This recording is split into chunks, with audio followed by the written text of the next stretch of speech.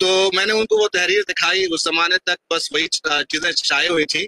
تو وہ والدہ میری گاؤں کی اس طرح سے پڑھی لکھی نہیں تھی، لیکن ان کو اتنی خوشی ہوئی کہ وہ ان تحریروں کو، اخبار کی کٹنگ کو اپنے پاس رکھتی تھی، اور جو بھی رشتہ دار یا محلے کے لوگ ملنے آتے تھے تو ان کو بہت ہی مطلب فخریہ انداز میں وہ دکھاتی تھیں کہ میرے بیٹے کی چیزیں شائع ہوئی ہیں اخبار میں.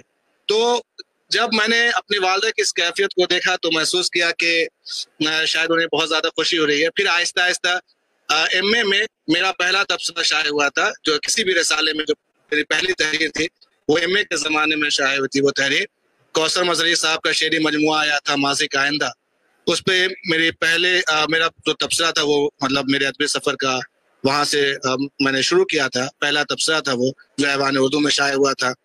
اس کے بعد پھر مختلف رسالوں میں مضامین شائع ہوئے، تبصرے شائع ہوئے، سیمینار میں شرکت کرنے کا موقع ملا.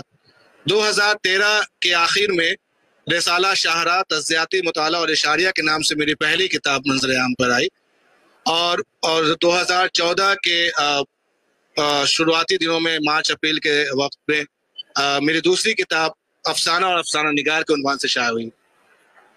اس کے بعد مسلسل مضامین اور شائع ہوتے رہے اخبار میں، رسالوں میں، اور پھر اس کے بعد پھر 2021 میں ترجمے کی پہلی کتاب آئی. اس سے پہلے میں نے کچھ مضامین کا ترجمہ کیا تھا جو غالب نامہ جو رسالہ ہے اس میں شائع ہوا تھا. تو اس کے بعد پہلی کتاب 2021 میں آئی جس کا ذکر آپ نے کیا، غالب ہندی ادیبوں کے درمیان، جسے غالب انسٹیٹیوٹ نے شائع کیا. اور پھر 2022 میں ساہتیہ اکیڈمی سے شائع ہوئی کتاب ہماری پورن آہوتی اور دیگر کہانیاں اس نام سے. 2023 میں گواڑ نام سے ایک اور دوسری کتاب شائع ہوئی. اور ابھی ایک پروجیکٹ جو ابھی کتاب شائع نہیں ہوئی ہے لیکن کمپلیٹ ہو گئی ہے، معیشی کے کنارے، یہ ناول ہے، ملیالم ناول، تو اس کا ہندی سے میں نے اردو میں ترجمہ کیا ہے. تو اس طرح سے یہاں تک کا سفر میں نے طے کیا ہے. بہت شکریہ جاوید عالم صاحب. آپ اپنے علمی اور ادبی سفر کے بارے میں بتائیے کہ آپ نے اپنا ادبی سفر کب شروع کیا؟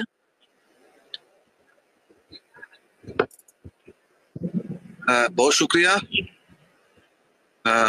کہ آپ نے مجھے اور قومی کونسل کے اسٹیج سے اپنی بات کہنے کا موقع دیا اور اتنے اہم پروگرام کے لیے مجھے مدعو کیا. جہاں تک میرے علمی اور ادبی سفر کا تعلق ہے تو میرا بھی علمی سفر روایتی انداز میں، جیسے ڈاکٹر نوشاد صاحب نے ابھی کہا، ایک مدرسے سے شروع ہوا. اور ظاہر سی بات ہے عالم اسلام کی ایک بہت مشہور دانشگاہ ندوۃ العلماء میں 8 سال میں رہا، اور وہاں جو اساتذہ مجھے ملے، حضرت مولانا علی میاں، ان کے بعد پھر ان کے بھانجے جو اب ہمارے بیچ نہیں رہے، حضرت مولانا رابع حسنی صاحب، اور اس کے علاوہ عربی زبان کے بہت ممتاز دانشور سید الرحمان اعظمی صاحب جو اس وقت ندوے کے محتمین بھی ہیں. تو ان اساتذہ سے مولانا سلمان حسینی صاحب اور دیگر اساتذہ وہاں ایسے تھے جن سے مجھے براہ راست کلاس روم میں پڑھنے اور ان سے شرف تلمذ حاصل رہا. تو یہ ایک مختصر علمی تعارف. لیکن اردو ادب کی طرف، ظاہر سی بات ہے ادب سے جب میں ادب پہ بات کروں گا تو پہلے اردو ادب کی بات کروں گا. تو ندوے میں اسلامک لٹریچر کے اساتذہ تو مجھے ملے، لیکن اردو ادب کے تئیں میرے دل میں دلچسپی اور میرے جو ایک شوق مجھے میرے اندر پیدا ہوا، وہ ندوے میں میرے استاد مولانا احمد بیگ صاحب، جو اگرچہ عربی کے استاد تھے لیکن اردو زبان و ادب پر ان کی جو نظر تھی اس سے مجھے کبھی کبھی یہ بھی محسوس ہوتا تھا کہ بھئی ایک عربی کے استاد کو اردو ادب پر بھی اتنی گہری نظر ان کی ہو سکتی ہے. تو ان کی جو ذاتی لائبریری تھی اس میں جاتا تھا، اور وہاں جو مواد تھا اس میں عربک لٹریچر سے متعلق مواد کم تھا، اردو ادب سے متعلق زیادہ مواد تھا. تو ان کی لائبریری سے کتابیں نکال کے پڑھتا تھا. تو اردو ادب کے جو عناصر خمسہ، خاص طور سے شبلی وغیرہ جو تھی، میں نے وہی پڑھنے شروع کیے. اور جب میں نے ان ادبا کو پڑھا تو ایسا محسوس ہوا کہ اب مجھے شاید اس کے بعد جو میرا علمی سفر ہوگا وہ اردو ادب میں ہی میں آگے مزید تعلیم میں جاری رکھوں گا. تو اس کے بعد پھر جامعہ ملیہ اسلامیہ میں ندوے سے فراغت کے بعد میں نے داخلہ لیا، اور جامعہ میں جب میرا بی اے میں داخلہ ہوا تو یہ میرے لیے خوش قسمتی کی بات رہی کہ وہاں بھی مجھے ایک سے بڑھ کر ایک اساتذہ ملے جنہوں نے میری تربیت وہاں کی. اور میں کہنا چاہوں گا کہ یہاں ہمارے بیچ تشریف رکھتے ہیں میرے استاد پروفیسر سرودہ صاحب، جنہوں نے مجھے BA میں پڑھایا اور جدید نظم آپ پڑھاتے تھے. اس کے علاوہ احمد محبوب صاحب کلاسیکی شاعری پڑھاتے تھے اور فکشن شمس اللہ عثمانی صاحب جیسے اور خالد جاوید صاحب جیسے ممتاز فکشن نگاروں کے ذریعے میں نے پڑھا. اگرچہ شمس اللہ عثمانی صاحب کوئی اس طرح کا کوئی تخلیقی فکشن تو نہیں تھا، لیکن فکشن پر جو ان کی نظر تھی اس سے مجھے فکشن کے مطالعے میں کافی مدد ملی. اور بھی دیگر اساتذہ جن کا فردن ذکر کرنا جیسے خالد محمود صاحب، سیف الرسول صاحب، کوثر مدری. اس کے بعد پھر جامعہ سے BA کمپلیٹ کرنے کے بعد ایک شوق دل میں تھا کہ بھائی JNU کی طرف رخ کیا جائے. تو JNU میں MA میں داخلہ لینے میں ہم کامیاب ہوئے. وہاں بھی ہمارے اساتذہ نے جس طرح سے ہماری تربیت کی وہ بھی آگے کے علمی سفر کے لیے بنیاد ثابت ہوا. وہیں پھر MPhil میں ایڈمیشن ہوا اور MPhil میں ایڈمیشن ہونے کے بعد پھر وہیں سے میں نے PhD کی. PhD کا میرا موضوع تو ہندی میں پریم چند تنقید رہا اور اس طرح سے میں نے اپنی PhD مکمل کی. اور یہ میرا ایک مختصر علمی سفر تھا. باقی آگے پھر اگلی گفتگو میں. بہت شکریہ جاوید صاحب. حسن ایوبی صاحب، آپ کا علمی اور ادبی سفر کہاں سے شروع ہوا اور کس ماحول میں آپ نے تعلیم حاصل کی، اور ادب سے آپ کی دلچسپی کب ہوئی، اپنے بارے میں؟ جی شکریہ. NCPL کا بھی خصوصی شکریہ کہ اس نے یہ پلیٹ فارم مہیا کیا. جہاں تک ہمارے علمی اور ادبی سفر کا تعلق ہے تو یہ اتفاق ہے کہ گھر کا ماحول کچھ ایسا تھا کہ جب ہم نے آنکھیں کھولی اور ہوش کے ناخن لیے تو ہمارے آس پاس رسائل کی ایک کثیر تعداد تھی. بچوں کے رسائل بھی تھے، بڑوں کے رسائل بھی تھے. الہلال، نور، یہ سب پابندی سے آتے تھے. فیملی ڈائجسٹ، ہما، پاکیزہ آنچل وغیرہ بھی. اور اسی طرح سے نیا دور، آج کل اور آج کے بھی کچھ شمارے. تو ابتدا میں تو ہم نے ان رسالوں سے استفادہ کیا، والد کی کچھ تربیت رہی. اور اس کے بعد آپ کو شاید حیرت ہوگی کہ 10 یا 12 سال کی عمر ہوگی کہ تقریباً ابن صفی کو ہم نے ختم کر لیا تھا. تو یہ یہاں سے ایک ادب کا ذوق یا ادب کا شوق یا ادب کی طرف توجہ یا دلچسپی وہاں سے پیدا ہوئی. اور پھر لکھنؤ کا جو ہمارا زمانہ ہے، زمانہ تعلیم، اتفاق ایسی ہے کہ وہاں پہ شارف صاحب ریٹائرمنٹ کے بعد جا چکے تھے سر. شارف صاحب، ملیزار صاحب، عابد سہیل صاحب، بشیر پردیپ، فیاض رفت، یہ سب لوگ تھے وہاں پہ. تو ان کی شفقتیں، محبتیں، عنایتیں ہمیں میسر تھی، خاص طور سے شارف صاحب کی. تو شارف صاحب نے ہمیں ذرا سنجیدہ ادب کی طرف متوجہ کیا. اور جو لوگ واقف ہیں ان سے تو ان کی تربیت کے انداز سے بھی واقف ہوں گے کہ بہت کم گو آدمی تھے، بڑی مختصر سی گفتگو کرتے تھے اور اس میں ہی وہ تمام چیزیں کہہ جاتے تھے. تو شارف صاحب نے متوجہ کیا. اور اس کے بعد جو ہمارا ترجمے کی طرف متوجہ ہونا ہے، اس میں بہت دلچسپ ایک لطیفہ ہے کہ ہم اخبار میں کچھ دن ہم نے کام کیا تو وہاں ایک صاحب سے ٹرانسلیٹر، تو انہوں نے خبر کا ترجمہ کیا. سنجے دت کا روڈ شو تھا، تو سنجے دت کے ساتھ ان کی وائف مانیتا کو بھی آنا تھا. تو اتفاق سے وہ نہیں آ سکی، تو خبر ہندی کی خبر تھی، اس میں یہ لکھا تھا کہ سنجے دت نے روڈ شو کیا، ان کے ساتھ مانیتا نہیں تھی. اب انہوں نے اس کا ترجمہ کیا کہ سنجے دت نے روڈ شو کیا. لیکن وہ خبر جب ہمارے سامنے آئی تو ظاہر سی بات ہے کہ وہ فوری طور پہ متوجہ بھی ہوئے اور اس کی طرف ذرا تھا وہ ایک مزاح کا پہلو بھی ہوا. پھر وہاں سے اس کے بعد سے ترجمے کا کام ہم نے دیکھنا شروع کیا. اور چونکہ سنجیدہ ادب کے مطالعے کی ترغیب شارف صاحب دے ہی چکے تھے، تو پھر اس طرح کی جو چیزیں جو روایت میں آتی ہیں ہمارے یہاں، اور ہمیں ایسا محسوس ہوتا ہے کہ ان چیزوں کی ہمارے یہاں کمی ہے، بہتان ہے یا کم لکھا گیا ان موضوعات کی طرف، تو موضوعات کی طرف توجہ کی اور ہم نے اس طرح کی چیزوں کا ترجمہ شروع کیا. شکریہ. بہت شکریہ حسن ایوبی صاحب. اب ڈاکٹر نوشاد منظر صاحب، آپ نے ترجمے کے میدان میں قدم کب رکھا اور ترجمے سے آپ کو دلچسپی کیسے؟ ترجمہ نگاری کی طرف کوئی میں نے دانستہ کوئی کوشش نہیں کی تھی. ایک بہت ہی دلچسپ ہے کہ جب میں نے گریجویشن میں ایڈمیشن لیا تھا تو میرا ایک سبجیکٹ جغرافی تھا. ان دنوں جغرافی کی کتابیں اردو میں نہیں ملتی تھی. تو مجھے یاد ہے کہ ماجد حسین صاحب کی ایک کتاب تھی فزیکل جغرافی. اس میں جو سلیبس کے متعلق بہت ساری چیزیں تھیں، تو ہم نے اس کتاب کو لیا اور جو فزیکل جغرافی کو سب سے پہلا جو میں نے ترجمہ کیا ہوگا وہ اسی کتاب کا کیا، مطلب اس کے وہ ان حصوں کو کیا جو میرے سلیبس سے متعلق تھا. ظاہر سی بات ہے وہ نہ شائع ہونا تھا نہ کسی کو دکھانا تھا، بس میں اور میرے ایک دوست تھے، تو ہم دونوں نے اس نوٹ سے تیاری کی تھی. تو سب سے پہلا جو ترجمہ ہے وہ میں نے وہاں سے کیا.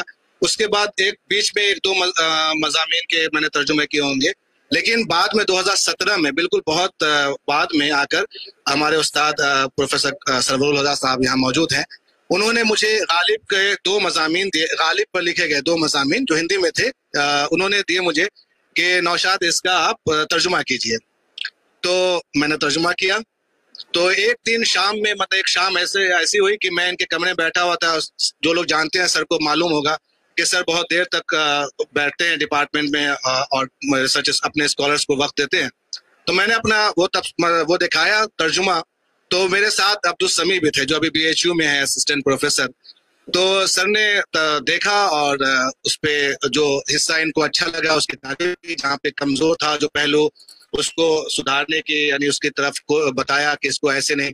تو وہاں سے ایک سلسلہ شروع ہوا اور پھر سر نے اس مضمون کو جو 2 مضامین تھے اس کو درست کرنے کے بعد کچھ اور انہوں نے کہا کہ نوشاد کچھ اور مضامین ہیں اس کو بھی ترجمہ کیجیے. تو کل 10 مضامین تھے جو میں نے اس زمانے میں ترجمے کیا اور ترجمہ کرنے کے بعد سر نے ہی کہا کہ آپ غالب انسٹیٹیوٹ کو بھیج دیجیے اس کو. تو غالب نامہ میں وہ پہلے جو 10 مضامین تھے ایک ساتھ غالب نامہ میں شائع ہوا تھا. تو اس وقت اللہ غریق رحمت کرے رضا حیدر صاحب کو، وہ بہت خوش ہوئے، وہ حوصلہ افزائی کرتے تھے اسکالرس کی. تو میرا کام تو جیسا تھا وہ تو ہی، لیکن انہوں نے بہت حوصلہ افزائی کی اور کہا نوشاد کچھ اور مضامین اس میں شامل کیجیے، ہم اس کو کتابی شکل میں شائع کریں گے. لیکن کچھ کورونا، کچھ میری کوتاہی اور اس سب کی وجہ سے ان کی زندگی میں وہ کتاب شائع نہیں ہو سکی.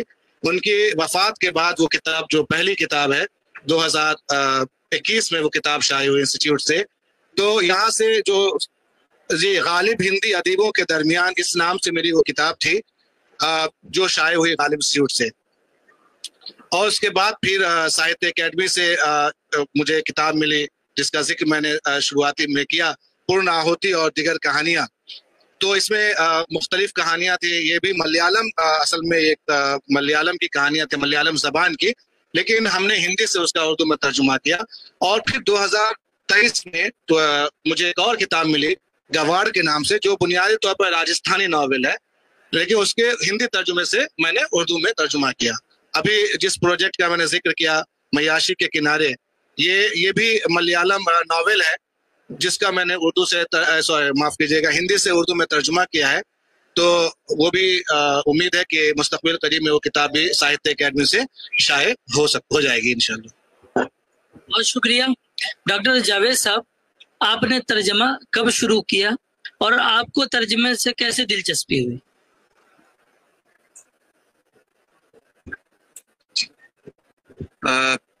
جیسا کہ میں نے ابھی ذکر کیا، جامعہ میں جب میں BA کا طالب علم تھا تو میرے بہت لائق استاذ ڈاکٹر سہیل فاروقی صاحب، ہمیں BA سیکنڈ ایئر میں ترجمے کا کلاس تھا تو وہ سہیل فاروقی صاحب پڑھاتے تھے. اور نہ صرف ترجمے کی جو نظری بحثیں ہیں ترجمے کے فن سے متعلق اور ترجمے کے جو اصول ہیں اس سے متعلق، بلکہ عملی سطح پر ترجمہ وہ کرواتے تھے کلاس روم میں. اور اس طرح سے ان کی تربیت کرنے کا ایک طریقہ تھا. تو ایک دن وہ ظاہر بات ایک عظیم صحافی کلدیپ نیر صاحب کی ایک تحریر اردو میں جو انگریزی میں تھی اور اس کو کلاس روم میں لے کے آئے اور اس کے الگ الگ حصے الگ الگ طلبہ کو انہوں نے دیے اور کہا کہ بھائی آپ سب لوگ اس کا ترجمہ کیجئے. تو سب لوگوں نے کہا ایک اقتباس ترجمہ کیا. اب یہ تھا کہ جو میں نے ایک ناتمام کوشش کی تھی وہ ایسی پسند آئی استاذ محترم کو کہ انہوں نے میری تعریف کی اور دیگر جو ان کے اسٹوڈنٹ تھے ان کی بھی انہوں نے تعریف کی. تو ایک ایسا حوصلہ مجھے ملا کہ تو کلدیپ نیر کی لکھی ہوئی تحریر اور ڈاکٹر سہیل فاروقی، جو اگر میں یہ کہوں کہ ہندوستان کے اگر میں 10 بہترین مترجم کی فہرست تیار کروں تو سہیل فاروقی صاحب کو اس میں پہلے دوسرے نمبر پہ رکھوں گا. ان کے ذریعے میری حوصلہ افزائی کیا جانا تو یہ ظاہر سی بات ہے میرے لیے بہت بڑی بات تھی. اور یہاں سے میرے اندر ایک تحریک پیدا ہوئی کہ کیوں نہ ترجمے کے میدان میں بھی قدم رکھا جائے. اس کے بعد جب میں JNU میں MA کا طالب علم ہوا تو JNU کی لائبریری میں ایک دن کسی موضوع پہ کوئی کتاب تلاش کر رہا تھا تو اچانک ایک بڑی ضخیم سی کتاب مجھے بالکل دھول میں لپٹی ہوئی نظر آئی اور میں نے اس کو جب نکال کے دیکھا اس کی دھول صاف کی تو وہ افلاطون کی ریپبلک کا ترجمہ جو ڈاکٹر ذاکر حسین نے کیا تھا، ریاست یا تحقیق عدل یہ عنوان تھا اس کا. تو میں نے اس کو اسی وقت نکال لیا اور اپنے لائبریری کارڈ پہ ایشو کرا کے لے کے گیا. اس کو پھر میں نے اس کا مطالعہ کیا تو اس پر جو مقدمہ ذاکر حسین صاحب نے لکھا ہے وہ تو اپنے آپ میں بہت ہی جامع تو ہے ہی ہے، لیکن